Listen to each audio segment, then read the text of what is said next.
সম্মানীয় শিক্ষাগুৰুসকল জনাইছোঁ এটা খুব গুৰুত্বপূৰ্ণ খবৰ ইউডাইচ প্লাছ সম্পৰ্কীয় যে বহুতো শিক্ষাগুৰুৱে হয়তো বিচাৰি আছিল যে ক্লাছ 1 আৰু ক শ্ৰেণীৰ যিসকল ছাত্ৰ ছাত্ৰী আছে তেওঁলোকৰ নাম কেনেকৈ এণ্ট্ৰি কৰিব, যিহেতু আগতে এইটো অপশ্যন নাছিলে যে এড ষ্টুডেণ্ট। গতিকে এতিয়া ইউডাইচ প্লাছত আপোনালোকে খুলি চাব পাৰে যে এতিয়া এড ষ্টুডেণ্টৰ অপশ্যনখিনি আহিছে, বিশেষকৈ ক শ্ৰেণী আৰু ক্লাছ 1ৰ কাৰণে।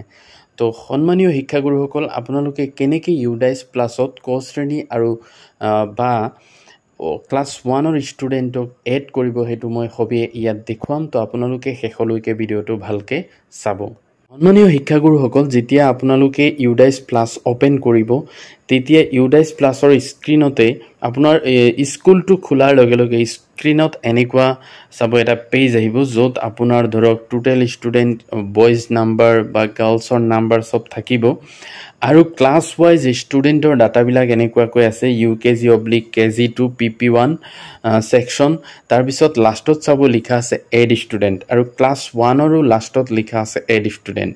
কিন্তু আগত এড ষ্টুডেণ্টৰ অপশ্যন নাছিল, বৰ্তমান এই দুটা উপলব্ধ হৈছে। তো আপোনালোকৰ বিদ্যালয়ত যদি ক শ্ৰেণী বা প্ৰথম শ্ৰেণীত যিসকল ছাত্ৰ ছাত্ৰীৰ নাম ভৰ্তি কৰিছে তেওঁলোকক এইটো ইউডাইচ প্লাছত এতিয়া ৰেজিষ্ট্ৰেশ্যন কৰিব লাগিব। তো কেনেকৈ কৰিব?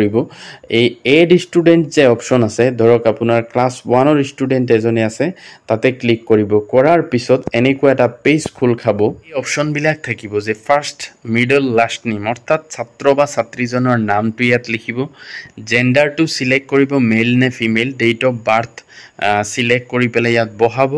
তাৰপিছত ষ্টুডেণ্ট ষ্টেট কোড, এইটো অপশ্যনেল, যদি বহাব, নবহালে নাই। এইটো বিশেষকৈ শিক্ষা সেতুৰ পৰা আনি কোডটো ইয়াত বহাব লাগে। মাদাৰ নেম বহাব, ফাদাৰ্ছ নেম বহাব, গাৰ্জেনছৰ নেম বহাব, তাৰপিছত আধাৰ নম্বৰটো বহাব।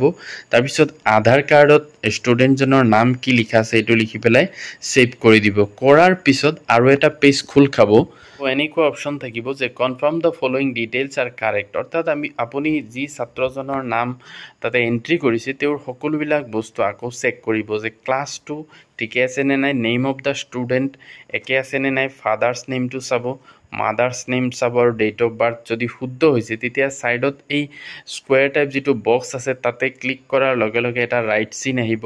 এনেকৈ গোটেইকেইটাত আপুনি ৰাইট চিন দিব। দিয়াৰ পিছত যদি চব ঠিকে থাকে তেতিয়া এই কনফাৰ্ম বটনটোত ক্লিক কৰি দিব আৰু সেই ষ্টুডেণ্টজনৰ নামটো ৰেজিষ্ট্ৰেশ্যন হৈ যাব ইউডাইচ প্লাছত। এনেকৈ আপুনি ক শ্ৰেণী বা প্ৰথম শ্ৰেণীৰ গোটেইকেইজন ছাত্ৰৰ নাম এড কৰিব পাৰিব ইউডাইচ প্লাছত। তো এইখিনি আছিলে গুৰুত্বপূৰ্ণ ইনফৰমেশ্যন। ভিডিঅ'টো ভাল লাগিলে লাইক এটা কৰি দিব আৰু মোৰ চেনেলটো ছাবস্ক্ৰাইব কৰি থ'ব। Thank U.